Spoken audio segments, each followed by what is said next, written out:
तो लेकिन जैसे कि हमारे बाकी पैनल पे भी हम चर्चा कर रहे थे, जिस भी इन्वेस्टमेंट ऑप्शन में आप पैसे लगाइए सभी में मुनाफा हो रहा है और सभी आपको पोर्टफोलियो में ज़रूरी भी लग रहे हैं। फिक्स इनकम को भी लेकर यही माहौल है, लेकिन यहाँ पे उतना रुझान है जितना बाकियों में है? नहीं, आई थिंक कविता, दो तीन इंपॉर्टेंट चीज़ें, जैसे आपने शुरू में बात की जोखिम की बात की। देखिए, दो तरह के जोखिम है हमारे इन्वेस्टमेंट में। एक ये कि हम अपनी जो मेहनत की कमाई का जो पैसा हम इन्वेस्ट करते हैं, जिससे हमारे फ्यूचर की जो ड्रीम्स हैं वो जुड़े हुए हैं, हम नहीं चाहते कि वहाँ पे ऐसा रिस्क हो कि वहाँ मुझे कोई नुकसान हो। दूसरा रिस्क होता है इन्फ्लेशन का। हाँ। यानी जब मैं लॉन्ग टर्म के लिए इन्वेस्ट कर रहा हूँ तो मेरा पैसा अगर इन्फ्लेशन से ज़्यादा, या जो बोलते हैं ना रियल रेट ऑफ रिटर्न, अगर वो नेगेटिव है तो मेरे पैसे की जो वैल्यू है वो कम हो रही है। मुझे लग रहा है मेरा पैसा नंबर में बढ़ रहा है, लेकिन एक्चुअली मेरे पैसे की वैल्यू कम हो रही है। तो दोनों तरह के जोखिम है। तीसरा, जैसा आपने कहा कि जोखिम नहीं लेना भी जोखिम है, राइट? तो आई थिंक उसके लिए इम्पोर्टेंट है कि आप दो तरीके से देख सकते हैं इसको। एक, कुछ पैसा ऐसा है जो मुझे रिस्क नहीं लेना। कहाँ पे रिस्क नहीं लेना मुझे? क्योंकि अगर वो मुझे पैसे की ज़रूरत है, मान लीजिए 2-3 साल के बाद पैसे की ज़रूरत है, बहुत इंपॉर्टेंट गोल के लिए है, उसमें मैं इक्विटी में नहीं जा सकता हूँ, उसमें मैं हाइब्रिड में नहीं जा सकता हूँ, मुझे उसको प्रोटेक्ट करके रखना है। दूसरा, लॉन्ग टर्म में जब मुझे पैसा बनाना है, मेरा रिटायरमेंट हो या बच्चों की पढ़ाई हो या मुझे घर लेना हो, वहाँ पे मुझे इंश्योर करना है कि अगर मुझे 10 साल लग रहे हैं, वो 15 साल लग रहे हैं वहाँ तक पहुँचने के लिए, तो उस पीरियड में मेरा जो पैसा बढ़े वो इन्फ्लेशन से ज़्यादा बढ़े। वो अगर आप नहीं करेंगे तो भी रिस्क है, क्योंकि आपने मेहनत की, 15 साल पैसा जमा किया, लेकिन जब वहाँ पहुँचे तो आपको पता चला कि पैसे में कमी आ गई। यहाँ पे अगर आपने रिस्क लिया शॉर्ट टर्म में, तो फिर आपको प्रॉब्लम ये है कि आप अपने कैपिटल को लूज करेंगे। तो ये दोनों चीज़ों को आपको ध्यान रखना है। और बिल्कुल सही है कि अगर आप अपने समय के हिसाब से, और रिस्क प्रोफाइल जो है ना, वो रिस्क प्रोफाइल के देखिए थंब रूल होते हैं। थंब रूल का प्रॉब्लम क्या है, वो आपकी पर्सनल सिचुएशन को ध्यान में नहीं रखते। तो इसलिए आपको अपना समय देखना है, समय से आपको पता चलेगा मुझे रिस्क ले सकते हैं कि नहीं। ओके, उसके बाद आप अपनी एसेट एलोकेशन कीजिए। तो जाहिर सी बात है, जो पैसे में मुझे सेफ्टी रखना है, और सेफ्टी रखने के साथ भी मुझे ऐसी ऑप्शन में देखना है जहां मुझे थोड़ा बेहतर रिटर्न मिल सके without compromising on safety of my money. तो इसीलिए वो इंपॉर्टेंट है कि आप ट्रेडिशनल ऑप्शन को देखें, आप म्यूचुअल फंड को देखें। तो बहुत सारी ऑप्शंस हैं आपके पास, लेकिन ये आपको डिसाइड करना है इन्वेस्टमेंट करने से पहले।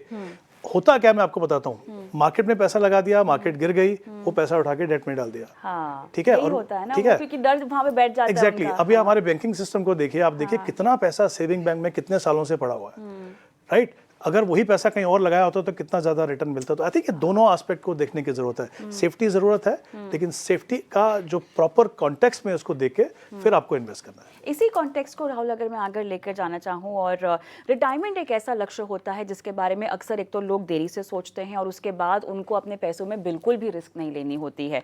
जिक्र यहाँ पर एनपीएस का हो रहा है, एक ऐसा निवेश का विकल्प जो अब आपके लिए भी है और आपके बच्चों के लिए भी आप कर सकते हैं। तो इसमें कैसे आपके पास कंजर्वेटिव ऑप्शंस भी हैं, और कैसे अगर सही समय में आप निवेश कर रहे हैं तो ज़रूरी नहीं है कि आपको कंजर्वेटिव अप्रोच ही अपनानी है, कुछ बताइए। एनपीएस लॉन्ग टर्म के लिए है। हाँ। तो आप रिस्क है इन्वेस्टमेंट्स में, लेकिन लॉन्ग टर्म में वो रिस्क बहुत कम हो जाता है। तो इसलिए मैं सभी व्यू से कहूँगा कि जो भी रिटायरमेंट के लिए प्लानिंग कर रहे हैं, उनके पास कितना ड्यूरेशन है, 5 साल है, 10 साल है, 15 साल है, 20 साल है, उस पैसा को ग्रो करने के लिए। अगर आपके पास 10 साल से ऊपर है तो आप इक्विटी के अंदर 50% तक का इन्वेस्टमेंट कर सकते हैं, और बाकी डेट के अंदर 50% रखिए, क्योंकि 10 साल के ऊपर अगर जो टाइम होराइजन है तो उसमें रिस्क इक्विटी का बहुत कम हो जाता है। 10 साल से कम है तो आई वुड से कि 25% इक्विटी से ज़्यादा ना रखें, बाकी 75% आप डेट में ही रखें। डेट में भी एनपीएस में 2 स्कीम है, एक है कॉर्पोरेट बॉन्ड स्कीम, दूसरा है गवर्नमेंट बॉन्ड्स। गवर्नमेंट बॉन्ड्स बहुत सेफ है, बेसिकली आप गवर्नमेंट को ही पैसा लेंड कर रहे हैं एक तरीके से, और गवर्नमेंट उसमें आपको गारंटेड रिटर्न देती है। उसमें रिस्क है लेकिन कम है, कॉर्पोरेट बॉन्ड में फिर भी थोड़ा ज़्यादा रिस्क होता है। सो डिपेंडिंग आपके ड्यूरेशन क्या है, उसके हिसाब से आप इक्विटी और डेट का पोर्टफोलियो चूज़ कर सकते हैं। जिन लोगों के पास टाइम नहीं है देखने के लिए, मार्केट को समझने के लिए, वो ऑटो चॉइस में जा सकते हैं। जो लोग समझते हैं थोड़ा थोड़ा मार्केट, वो एक्टिव चॉइस ले सकते हैं। एक्टिव में बेसिकली मैं अपना एसेट एलोकेशन खुद चूज़ करता हूँ कि 50% इक्विटी में डालना है, मुझे 25% जीसेक फंड में डालना है, और बाकी का 25% कॉर्पोरेट बॉन्ड। तो आप ऐसे चूज़ कर सकते हैं। जो लोग नहीं चूज़ कर सकते वो ऑटो में जाएं। ऑटो में भी आपके पास 3 ऑप्शन है, कंजर्वेटिव, मॉडरेट और एग्रेसिव। डिपेंडिंग आपके पास कितना ड्यूरेशन है, आप एग्रेसिव में जाएं, अगर ज़्यादा ड्यूरेशन है, कम है, तो मॉडरेट या कंजर्वेटिव में चले जाएं। बिल्कुल।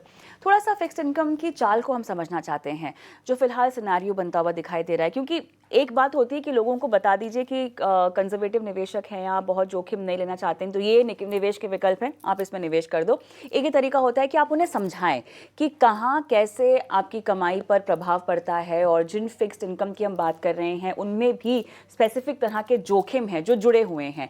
तो एक तो वो किस तरह के जोखिम है और इनकी चाल कैसे बदलती है, किन किन फैक्टर्स की वजह से बदलती है?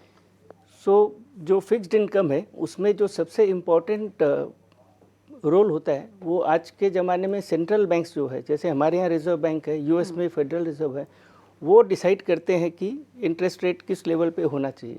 और वो जनरली आपकी इकोनॉमी किस गति से बढ़ रही है, इन्फ्लेशन कहाँ पर है, क्रेडिट डिमांड कैसा है, हमारी करेंसी की क्या सिचुएशन है। आजकल सारे जो देश है वो एक इंटरलिंक्ड है, तो पोर्टफोलियो इन्वेस्टर्स या जो आपके फॉरेन इन्वेस्टर्स है इंडस्ट्री में, वो किस तरह से कैपिटल अकाउंट पे फ्लो आ रहा है, ये सारी चीज़ों को देखते हुए सेंट्रल बैंक्स एक अपना डायरेक्शन सेट करते हैं कि उनकी पॉलिसी रेट कहाँ होनी चाहिए, और जो रेस्ट ऑफ द मार्केट है वो उसके बेसिस पे अपना एक प्राइसिंग तय करता है कि आपको हाउसिंग लोन क्या रेट पे मिलेगा या आपको गाड़ी के लिए लोन क्या रेट पे मिलेगा।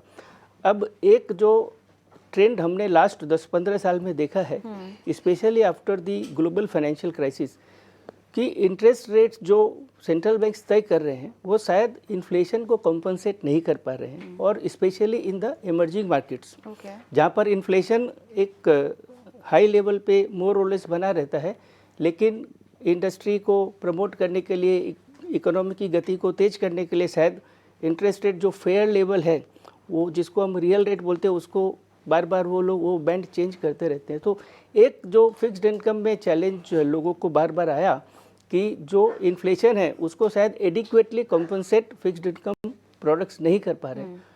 वहाँ पर मैं बोलूँगा कि जो डेट म्यूचुअल फंड्स हैं वो शायद स्टेप इन कर रहे हैं, या जो पेंशन स्कीम्स है फॉर एग्जांपल, क्योंकि हमारा जो इन्वेस्टमेंट होता है वो मार्केट लिंक्ड होता है।